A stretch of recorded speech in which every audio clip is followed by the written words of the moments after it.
주식의 인싸가 되고 싶다면 공부하라. 주기나 공부할 준비가 됐지? 네.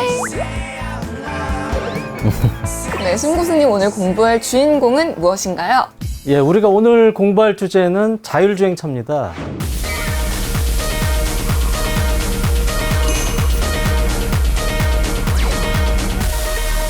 자율주행 차량은 1980년대 아재들이 기억하시는 인기 드라마 이 전격 제트 작전에서 이 키트라는 이름으로 등장해서 많은 흥미를 끌었는데요. 이 자율주행 차가 우리 실생활에 어떤 도움을 줄 것인가? 이 차량의 이용 효율을 높일 수 있다는 건데요. 일론 머스크 같은 경우는 최근에 그 테슬라 차량을 홍보하면서 어떤 식으로 홍보를 하냐면은 출근을 해서 이 주차장에 차를 놀리지 마라. 이 차량은 그 시간 동안 무인 택시나 로봇 택시로 이용해서 돈을 벌 수 있다. 이런 식으로 마케팅 수단이 되고 있는데요. 이 자율주행 기술 단계를 한번 설명을 드려볼게요.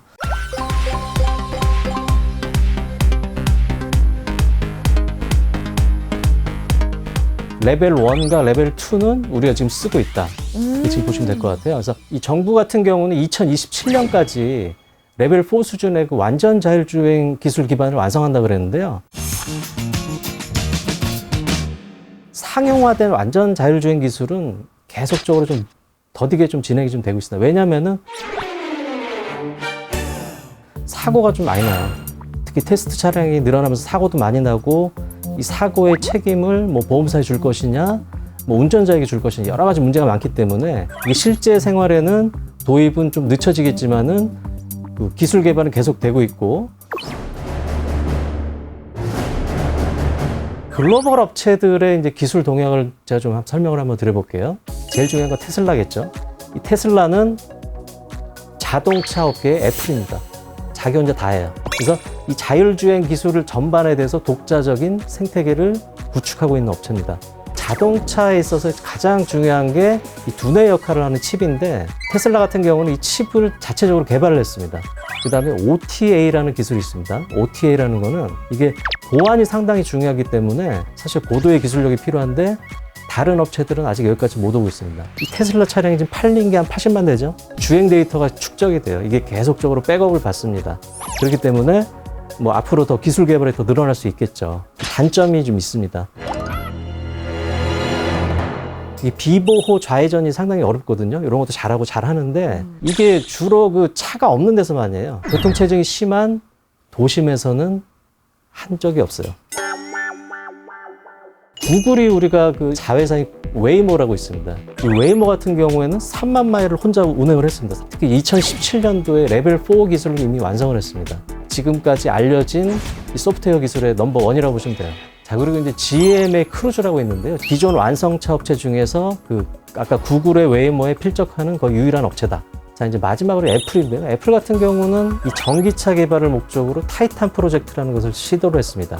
2016년도에 이걸 자율주행 기술로 지금 전환을 했고요. 테슬라로부터 엔지니어를 계속 영입을 해오고 자율주행 관련 스타트업들을 계속적으로 인수를 하고 있어요. 그러니까 애플은 베일에 쌓여져 있지만 아마도 구글에 필적하는 상당한 기술력을 갖출 수 있겠다. 이런 식으로 추측을 하고 있고요. 다들 레벨 3, 4 이상의 기술은 다들 갖고 있다. 교수님, 근데 지금까지 말씀해 주셨던 업체들은 어쨌든 다 해외 업체잖아요. 그렇죠. 우리 현대기아차그룹 같은 경우에는 미국의 앱티브라는 부품 회사와 모셔널이라는 회사를 설립을 했어요. 이 회사가 올 초에 미국의 공공도로에서 운전자 없이 자율주행 레벨 4를 성공을 했습니다. 사실 핵심 기술들은 다 외국 기업들이 갖고 있는 건 맞고요. 다만 계속적으로 기술 개발이 지금 되고 있기 때문에 거기에 들어가는 업체들이 우리 국내 업체들도 이 해외 쪽으로 매출이 많이 일어나는 업체들이 있고요. 처음에 이제 자동차 전장업체를 말씀을 드리고 싶은데요. 말 그대로 그냥 전자장치, 전기장치 그겁니다. 이 자율주행을 떠나서 이 전 단계인 전기차라든가 수소차라든가 미래차에는 무조건 많이 들어가게 되는 부품입니다. 그래서 우리가 자동차 전장은 확실히 여러분들이 주의를 하셨으면 좋겠고, 대표적인 업체가 저는 LG전자를 꼽고 싶은데 좀 의아해 하시겠죠? 우리가 알고 있는 LG전자는 TV, 가전 휴대폰 만드는 업체인데 웬 전장, 사실 그 LG전자의 자동차 전장 사업부는 거의 세계 최고의 기술력을 가지고 있습니다. 전장 부분에서 가장 중요한 거는 이 동력 장치인 파워트레인입니다. 이 파워트레인 부분을 LG전자가 그 작년 말에 물적 분할해서 분사를 했어요. 그 세계 3위의 그 세계적인 부품 업체인 마그나라는 업체가 있는데 거기랑 합작법인을 조인트 벤처를 설립을 했습니다. 이 목적은 지금 LG전자는 주로 이제 북미 쪽, 북미 완성차 업체 쪽으로 매출을 하고 있는데 이 마그나랑 합작을 해서 같이 유럽 쪽으로도 시장을 확대할 수 있다. 그렇게 보시면 될 것 같고, 두 번째로는 그 2018년도에 그 오스트리아의 JKW라는 기업을 인수했어요. 이 기업은 우리 등 있잖아요. 램프, 자동차 램프 부분에 세계 1위 업체입니다. 자, 그리고 이제 마지막으로는 그 인포테인먼트 사업부가 있어요. 그리고 흔히 뭐 우리 자동차 디스플레이 안에서 여러 가지 앞으로 할 수 있을 거기 때문에 그런 것들을 많이 영위하고 있다. 이제 LG전자는 제가 보기에는 기존의 어떤 성장이 정체된 가전업체에서 미래 모빌리티 기업으로 전환이 되고 있다.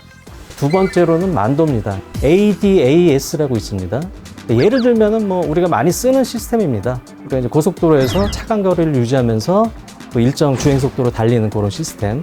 그런 류의 시스템을 우리가 ADAS라고 부른다. 만도 같은 경우는 그런 ADAS 기술들을 거의 다 갖고 있어요. 이게 지금 전사 매출의 한 10% 정도 선인데 계속적으로 증가가 좀 될 것 같습니다. 그리고 최근에 그 수주 물량을 보면은 그 현대 기아차 제한 물량이 한 80%가 돼요. 즉, 현대 기아차에 종속되지 않고 다양한 해외 매출처로 진출할 수 있는 그런 기업이다. 전장업체는 크게 이 두 가지만 보시고요.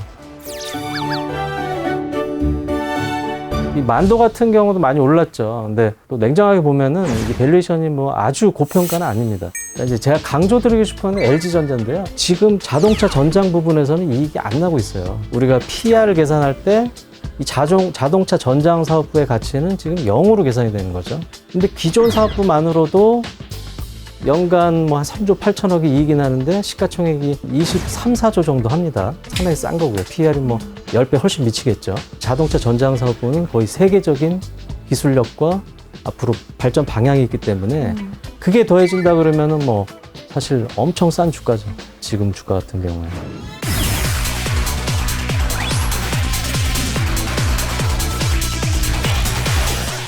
이 시장 규모로 보면은 인지가 한 65%, 판단이 한 33%, 이게 두 가지가 가장 큰데요. 시장 규모가 큰 그 인지 단계에서 그 자율주행 센서의 역할이 중요한데요. 이 자율주행 센서의 종류는 크게 세 가지가 있고요. 카메라, 레이더, 라이다. 이 카메라, 레이더, 라이다로 갈수록 비싸진다. 가격이 비싸지고 기술력도 높아지고 성능도 좋아지거든요. 카메라의 장점은 이 세 개의 센서 중에 가장 싸다. 단점은 이 카메라 같은 경우는 뭐 눈이 온다든가 밤이라 그러면 좀 안 보일 때가 있잖아요. 그 감지 거리가 좀 짧습니다. 100m 이내예요. 그래서 항상 레이더와 라이다와 같이 써야 되고요. 라이다는 빛을 쏩니다. 그래서 라이다 같은 경우에는 가장 성능이 좋다. 멀리 나가고 해상도도 제일 높다. 단점은 비싸다. 가격이 비싸다. 얼마나 비싸냐면은 이 초창기 라이다 제품이 75,000불이었어요. 거의 8천만 원이었죠. 그죠? 최근에는 가격이 많이 다운돼서 1,000불까지 내려왔는데 이 보통의 업체들은 이 세 개의 센서를 다 씁니다. 이 구글 같은 경우 라이다를 5개를 씁니다. 기술 개발이 늘어날수록 이 카메라, 레이더, 라이다의 수는 늘어난다. 그러면 이런 업체들이 수혜를 받을 수 있을 거다. 그렇게 유출하시면 될 것 같고,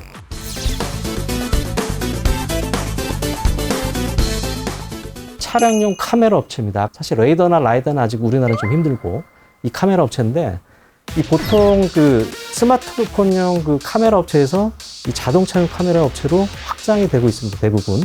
그렇게 되면은 이 밸류에이션의 PR 멀티플이 올라가기 때문에 주가가 오를 수 있는 건데요.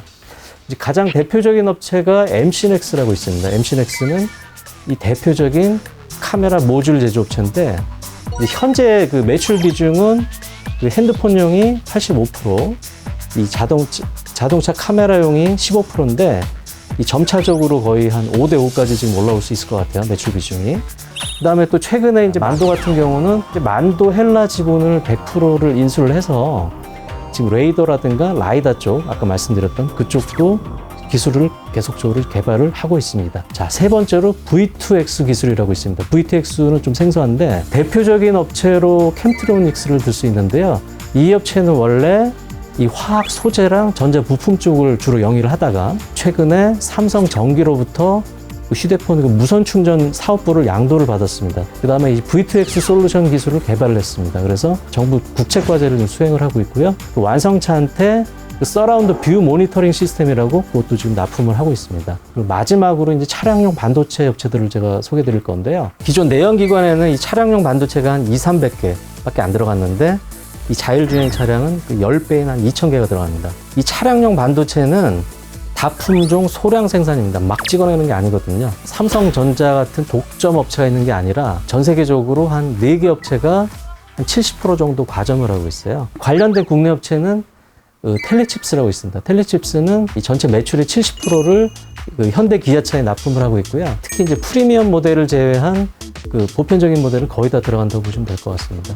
그리고 이제 해성 DS라고 있는데요. 반도체 패키지용 리드 프레임, 요게 한 전사 매출의 70%, 그 다음에 반도체 패키지 기판, 요게 한 30%인데, 이 리드 프레임 중에서 절반가량이 이 차량용에 쓰입니다. 즉, 이 전사 매출의 35%가 그 차량용 리드 프레임을 생산하고 있죠.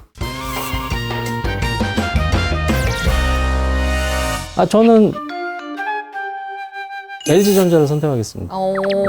본체가 아니라 그러니까 뭐 꼭 자율주행에 국한된 건 아니고요. 그러니까 말씀드렸다시피 LG전자는 기본적으로 싸다. 지금 뭐 테슬라 같은 경우도 거의 이익이 안 나거든요. 근데 시가총액이 600조, 700조 하는데 이 사업부가 제가 볼 때는 뭐 한 몇 조는 될 것 같거든요, 사실 최소한. 그러면은 전체 기업 가치는 지금 현재 상당히 싸다고 볼 수 있겠죠. 이 자율주행 관련 테마라 그래서 여러 가지 종목들이 좀 묶이더라고요. 제가 좀 봤는데 지금 같은 시장이 불안정할 때는 급락할 수 있는 그 하락 변동성이 클 수가 있습니다. 그래서 일부 대형주를 제외하고는 이 핵심 기술이 없기 때문에 확실하게 실적이 뒷받침이 되는 종목, 진짜로 그 자동차 전장 관련 매출이 나올 수 있는 종목들, 이런 종목들로만 좀 압축해서 투자를 하시는 편이 좋을 것 같습니다. 네, 오늘은 자율주행차 분야를 공부를 해봤는데요. 심우재 고수님과 함께하고 싶으신 분들은 아래 번호로 전화 문의 주시거나 카카오톡 채널에서 고수회전 심우재를 검색하시고 친구 추가해 주시기 바랍니다. 그래, 나 오늘 자율주행차 수업이 어땠어? 저도 탈 수 있을 것 같아서 너무 신나요. 야, 근데 너 면허증이 있냐?